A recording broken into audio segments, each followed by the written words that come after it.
So the thing is, the Suns were in a spot. They're a 500 team. They are in the second apron. They were having difficulty trying to figure out how to improve. They tried for weeks to find a way to trade Bradley Beal. They could not find a way to trade Bradley Beal. Kevin Durant is eligible for an extension this summer. They aren't really sure how that's going to go. They had painted themselves into a corner. So when they realized they couldn't trade Bradley Beal, they started having discussions with the Golden State Warriors about moving Kevin Durant there now. Everybody can play the game that they want to play about who called whom. At the end of the day, they were making a deal for Kevin Durant. The Miami Heat, for weeks, as you know, were trying to trade Jimmy Butler. After all kinds of calls, they found a package that they liked, and that package belonged to the Golden State Warriors. So really what this became was a game between the Warriors, the Suns, and the Heat, involving Jimmy Butler, Kevin Durant, and Andrew Wiggins. And they put a deal together, and they were, again, everybody's going to have their story about how close they were, but there was a point where it looked like Kevin Durant might be headed for a reunion. And Kevin Durant didn't like the sound of that. And Kevin Durant let it be known that he didn't want to go back to Golden State. And so when that fell apart, and the Suns kind of came out of it, there was still that deal that had been negotiated between the Warriors and the Heat. Right. And we know that the Warriors have been trying to trade for a star going back a year. Last trade day, last summer, Kevin Durant. After missing a bunch of times, they finally decided, let's get the deal we can make with Jimmy Butler. Jimmy Butler wanted the Suns, but part of the reason he wanted the Suns is they were willing to give him a contract extension. So what did the Warriors do to make sure they could get this deal done? Boom. They negotiated a contract extension. So here we have an imperfect deal, but we still have Jimmy Butler out and the Warriors adding a star. And now we watch to see what happens with Kevin Durant. And also where he's going to be mentally after being involved in trade talks. And that's the question, because in the simplest terms possible, the Phoenix Suns are on the outside of this deal looking in. They do not want to trade. They will not trade Devin Booker. That is their franchise cornerstone. They have been unable to trade Bradley Beal. And so then you look around and say, okay, well, here's Kevin Durant. Bob, you know Kevin Durant well. Perk, you played with Kevin Durant. Mentally, I just imagine when you hear your name in trade talks like that, feeling like you've accomplished what you have, no player is untouchable, but how does that impact a locker room in an organization now? Quite a bit. I mean, especially for somebody of his caliber. You can argue where he will go down in the history of the NBA, but I would put him at least in the top 10 of best ever to play. And so I saw Kevin 3 weeks ago. Okay, so I saw Kevin at a football game a few weeks ago, and I asked him before all this, and I said, hey, are you good? Are you happy? And he said to my face, I don't want to go anywhere. I don't want to be traded. And I believe it. And I believe he has felt that way all along. But then when you hear your name being mentioned out of, for him at least, I think it was a shock. He was kind of like, I didn't push for this. I didn't ask for this. And then to hear all the people speculating on the Warriors, I actually think the Warriors did the right thing by honoring Kevin's request. Kevin could have gone anywhere in 2016. Any team he wanted to go to, he could have went to. He went to the Warriors, and he's the only person in that whole equation that took criticism for it. I didn't. Joe Lacob didn't. Steve Kerr didn't. Steph Curry didn't. Draymond Green didn't. Only Kevin was the one that faced scrutiny. So whatever Kevin would want, had I still been with the Warriors, Kevin would get. He brought 2 championships, tried for a third, ended up getting hurt in that pursuit, 2 finals MVPs. So I like that the Warriors said, we hear you, we wanted you, we respect that you don't want to be here, that's fine. But now if you're Kevin, right, to your question, you're sitting there going, hang on a second here. I am doing what you pay me to do. I'm playing basketball. I'm playing at a very good, high rate. And now I hear my name being mentioned. So he's a human being. You know, we try to mythologize. He's a guy. So, Perk, you know him. I mean, you played. I'm not a player. I don't know. But I imagine as a human being, you're kind of shaken up. Well, I was a player, but I wasn't that type of player. Make no mistake about it. But the question is why?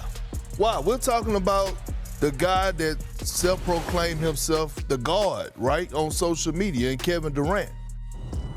I'm trying to see what's been happening over the last few years where we would have never thought that a team would say, you know what, Kevin Durant is available. By the way, he's averaging 27 and a half points per game right now. KD is available. You remember everybody got their panties in a bunch? When I said one day on Countdown, I said it's Steph Curry and LeBron James, and it's everybody else. Oh, you disrespecting KD? No, I'm not. No, I'm not. It's a real thing, and here we are. There's 2 things you should know about any kind of KD situation before 3 o'clock. One is he makes $51 million. In the NBA, there's all kinds of trade rules. It's not simple to put together a trade for a $51 million player. It took the Warriors and Heat and Suns days and days and days to make it happen, and it didn't happen. The second thing is he has a contract situation. His contract is up in a year, and typically this is a time where you would know. You'd either extend or you would move on. And so the Suns need to maybe have a conversation with Kevin about the situation and about where he's at. If anybody's question is, why is this happening? Yeah. The Suns are, I don't know, they're 500, right? Right. So they can't trade Bradley Beal. But that's on them. That is on them. They made a trade for a player that has a no-trade clause. So when you do that, you are married to that person, and they can do whatever they want. So Phoenix Suns, when you made that move, you can't expect to be able to trade Bradley Beal. You're not trading Devin Booker. They're 500. They're looking around going, well, what else are we going to do? I'm not saying I agree with it, but that's the why of it. They're saying, this isn't good enough. Durant's our only piece that can bring back anything. But to what you said, he's got 1 year left. So we're hearing his name get batted around. And how we were so stunned that nobody knew about the Luka trade? Yeah. And I think actually the Mavericks took less in the package because they didn't let the Lakers talk to Luka. They took less. This is why. Because they didn't want Luka to find out, and then if the deal didn't go through, to have a fallout from it. That's why they did it this way. You can criticize it, but that's why they did it. What Bobby is? What Bobby right here. He's right here. He's here. Speaking of the Mavs, I want to know how KD and can the Phoenix Suns and the Mavs make a deal to get KD, Bobby? Well, here's the yeah, listen, after we saw Luka get traded the other night, I think anything can happen here. The hard part is getting that money to match. And certainly when you look at Kevin Durant at $51 million, and we're not including Anthony Davis or Kyrie Irving, you're basically stacking all these players, whether it be Klay Thompson or P.J. Washington, Daniel Gafford, right? You got to get to that $51 million number to get there. They're 171 below the first apron here. They do have 3 first-round picks, but as Brian said, making an in-season trade when you're trading 4 for 1 and then have to replenish your roster becomes awfully challenging. I honestly, if we're just talking about teams, I think the Houston Rockets make the most sense. Interesting. Because here's what Houston has. Houston has all of Phoenix's draft picks in 2025, 2027, and 2029. And if Phoenix wants a soft rebuild, that's how you start doing it here. Let me speak to that. The Rockets, the message that they have sent out is that they love their young team. Yes. They do not want to do something like that now. We'll see what happens in the summer after you see them in the playoffs. Here's something else. One thing that could have happened yesterday after the three-way deal broke down is the Heat could have done a deal with the Suns for Kevin Durant. That there was some interest between the Heat and Kevin Durant. And the Suns communicated a request to the Heat, and it was, from what I understand, a massive request. Picks, swaps, young players. It would have been very difficult, and the Heat said, we like our Wiggins deal. Well, then they don't want to trade him. Okay. They don't want to trade him. Yeah. If their asking price is as high as it is, then they don't want to trade him, right? That's how I look at that. And I think the asking price is so high, Bob, because of what they gave up to get him. Fine. Well, then they got to go with what they got. Here's another question to ask. What is KD and Devin Booker relationship looking like right now? Because that's huge in this factor, right? Because if I'm Devin Booker, a guy that went to the finals a few years ago, and you got Kevin Durant here, am I really trying to go in a different direction than the guy that's going to give me 27 to 30 points a night? Howdy, Malika. I would say the vibe in a word, glum. I mean, let's be honest. They just got run off the floor by the Oklahoma City Thunder, gave up 50 points to Shai Gilgeous-Alexander. It's their 4th loss in 5 games. This team that has this superstar trio is now 500. And oh, by the way, 2 of those stars have been shopped in the trade market. Bradley Beal, he's had it lingering the whole season. Of course, as he has said, he holds the card, so he wouldn't get traded unless he approved. But Kevin Durant, one of the best players in NBA history, is hearing his names in trade speculation. You've got that swirling. You know, they were able to move Jusuf Nurkic. I think that was important, frankly, from a vibe standpoint. Nothing against Nurk, but you've got this mountain of a man moping at the end of the bench where he's been banished. But, man, this is a lot to put together, whether they make a move or not. If they don't make a move, you know, you've got to tell these guys, hey, we loved you all along. That, you know, they understand this. They understand that's not the way that the actions have indicated. Yeah. And, you know, frankly, their coach, Bud, you know, talking to people who know this team well or around the team or associated with the team, you know, they'll tell you Bud is a brilliant strategist, but he's not a psychologist. So when the smoke clears from the trade deadline, the Suns are really going to have a challenge on their hands as far as picking up the pieces and moving forward and trying to make a run toward the end of the season. Well, trying to rebuild morale, particularly if all of the same key players remain with Phoenix past the trade deadline. To your point about Jusuf Nurkic, he had fallen out of the rotation. He last played on January 7th. Tim McMahon, thank you so very much. We'll continue to check in with you as the story develops. Ramona Shelburne, you've been talking with folks around the Phoenix organization. Can you just take us inside the conversations that McMahon is talking about right now? Because this is something that would be incredibly difficult to recover from. Yeah, the word I would use, I mean, he said glum. I'll use toxic. Wow. like that shoot around yesterday I heard was very awkward, very weird in Oklahoma City because everybody was on pins and needles wondering what they were going to do. And I think now you have this reset where how do you move forward as a team when there was a clear mandate here, like they have to do something. And if they're not able to get anything done, which is, as we say, you talked about it in the open, there's aprons, there's all this stuff. I mean, it's really hard to do something. And the thing they were trying to do did not come to fruition because Kevin Durant said no. It's hard to move forward, and that's where they're left. And I think, look, they had this sort of fool's gold run about 3 weeks ago. They won 8 out of 10. Things looked okay. And then they realized afterwards that they were just kind of beating bad teams. And then they started losing again. And I think the conversations between Phoenix and the Warriors, those started 10 days ago. 10 days ago. And that's when, they were essentially, if we can't move Bradley Beal, we have to think about Kevin Durant. Now, do they want to move Kevin Durant? Probably not. I mean, they love Kevin Durant. Yeah. They gave up so much to get him. But if he's the only person who is worth something right now that you can get a great return for, you have to think about it. But doesn't have a psychology degree? Well, somebody better have one. Yeah. In the NBA organization. Because you know what?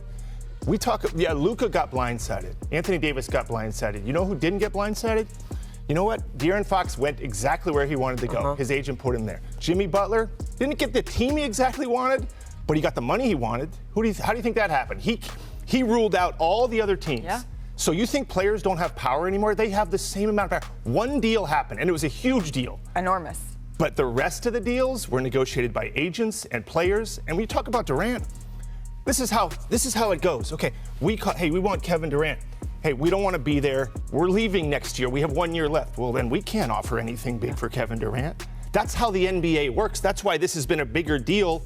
This drama of the trade deadline has been bigger than the games. It's bigger than the games. Yeah. Because these players have power. So to say that psychology, and I get it, any coach can say, I'm just coaching the team. That's not the NBA. That may be the NFL. That may be baseball. Coaching an NBA team and managing an NBA team now has the intimacy of managing players and talent. What they can do to your team, what they can do to your trade options is still unbelievably powerful. Yeah, and if you look at the teams that are stuck together in the Western Conference, I mean, you don't make a massive trade when you're doing great, when you're in first or second place. You make a trade when you're in the middle. You look at Sacramento, they're about 500. Yeah. They make a massive trade. You look at Golden State, they're at 500. They make a massive trade. Phoenix, they don't. They try and they can't get it done. But they tried. Yeah, they tried. But they can't get it done, and so now you have the fallout from not getting it done. Bobby Marks is over at our touchscreen, our trade machine here. I want to check in with you, Bobby. Just to put a bow on this Nurkic, Martin, Micic type trade here, I think the most important thing is for next year. Both these players, Cody Martin and Micic, both have non-guaranteed contracts next year. So they basically took the Nurkic contract, they split it up into 2 contracts. And Malika, guess what happens if you waive both contracts in the offseason? Tell us. You go under the second apron. Ooh. So certainly there is a cost element to this, and it costs you a 2026 first-round pick, basically to get off his money for next year. But the point he's making is that this is a cash dump trade. It's a shrewd trade. Yeah. It's a good trade. It's a good use of assets, but it's a cash dump trade. It's not a trade that you make to say, let's get better and try to go for something this year. Perk, why are you shaking your head? Because we have yet to talk about the real issue here. Which is what? Another organization, another failure for Kevin Durant. Another organization, another failure. Okay, you get a new coach.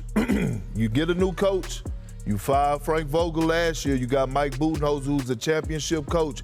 You add the pieces that you added, and here we are. Wait, failure? Hold on. I just want to understand. His failure? another organization, and another failure for Kevin Durant since leaving Golden State. It was a failure with the Brooklyn Nets, and it's a failure now. There's nowhere in hell you have Bradley Beal, Devin Booker, and Kevin Durant on the same team, and you at 2,500, and you have all this turmoil. We're not dealing with children.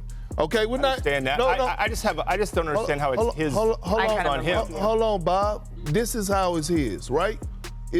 Am I mistaken? Is one champion on this team, right? And it's a two-time final. Hold on. So again, leadership comes into play. I'm looking at this situation. Is no leadership whatsoever. You can't blame the head coach no more. So who's the voice in the locker room? I would maybe, I'm not going to go your way. The only thing that would make me consider agreeing with you is that if he asked to be traded, he didn't ask to be out of there. He's trying to make it. I think he's holding up his end of the bargain. I think. Bob, listen. He wanted Jimmy there. Okay? KD wanted Jimmy there. No problem. He wanted Jimmy there. He wanted Bradley Beal out. If Jimmy would have came there, they both would have signed contract extensions. That's not a secret. At the end of the day, we're talking about why they here to this point. And it's because of what I'm telling you. No leadership. It got to have some level of accountability. Okay, we can go through the whole league if we want to do that. I think we're going to get back to this. I think this is roster construction. He said he's a top 10 greatest player of all time. He is. I also think that Udonis. It does matter. Udonis put this really well. He said, when you have a big three, the expectation is to win. And if you know this, you've put these types of teams together. And when you don't, every angle of that is going to be examined. And if you can't trade Bradley Beal, you won't trade Devin Booker. I don't think it's Kevin Durant's fault that they are looking at him as the next person here. Hey, what's up, guys? Jag from Jaggy Sports here. So the Phoenix Suns tried to trade for Kevin Durant. Trade deadline is over. All new players on new teams, I get it, 100%. But the fact that Kevin Durant, he said that he felt slighted, he felt blindsided by the fact that they actually tried to trade him. And yes, it was reported that he was being shopped around, and there was a deal on the table, very close, for him to go back to Golden State. He said no. Steph Curry got on the phone with him, and he said no. He felt it was a very cold conversation as to what they were describing. Now, Bob Myers said it on TV this morning. He said, he said no to Memphis. Nobody was supposed to know that. Nobody was supposed to know that. Bob Myers slipped. So it was true that they were trying to trade Kevin Durant. Memphis Grizzlies wanted to, pull the trigger, but Kevin Durant said no. So Kevin Durant, he said no to Golden State. He said no to Memphis. And at shoot around and in the locker room, there's a lot of tension. Very awkward for the Phoenix Suns as they try to carry on to the second half of the season and try to actually make the playoffs. I don't know if they're gonna, right? But in the offseason, all bets are off. Because the thing is, Phoenix Suns are going to reevaluate their team once the season is over. What does that mean? You have a disgruntled Kevin Durant who feels betrayed, who feels like, hey, why didn't you just come say to my face, I'm gonna trade for you? Why am I having to hear it through rumors or TV kind of thing? So he is upset. That is why I have Kevin Durant in a Miami Heat uniform, because they can still trade for him, right? That is why I have Kevin Durant in a Dallas Mavericks uniform. Why do I have Kevin Durant in a Dallas Mavericks uniform? That is a good question. The answer to that question is Kyrie Irving and AD and Kevin Durant have been wanting to team up since 2018 as to what they are talking about. So if those rumors are actually true, Kevin Durant could request a trade because he feels slighted by the Phoenix Suns that this happened. So if he actually says, hey, trade me to Dallas, Phoenix Suns would probably do right by that and trade him to Dallas, because of the fact that, hey, their big three in Phoenix ain't doing nobody any good. So these are the rumors. Come the offseason for the Phoenix Suns, all bets are off. I don't know why, but they're not trading Devin Booker. They should take a look at it. If you could trade Luka, why not? Why can't you trade Booker, right? I'm surprised that Julius Randle never got traded, but that's another story for another time. But at the end of the day, it's kind of like, these Kevin Durant rumors are going to keep going on and on and on and on. But these two teams, Dallas and the Heat, who met in 2006 finals, could have an interest in acquiring the two-time finals MVP, Kevin Durant. Leave a comment in the comment section. Tell me who you think won the trade in the trade deadline, and where is Kevin Durant gonna go in the offseason? Leave a comment in the comment section. As always, Jag from Jaggy Sports.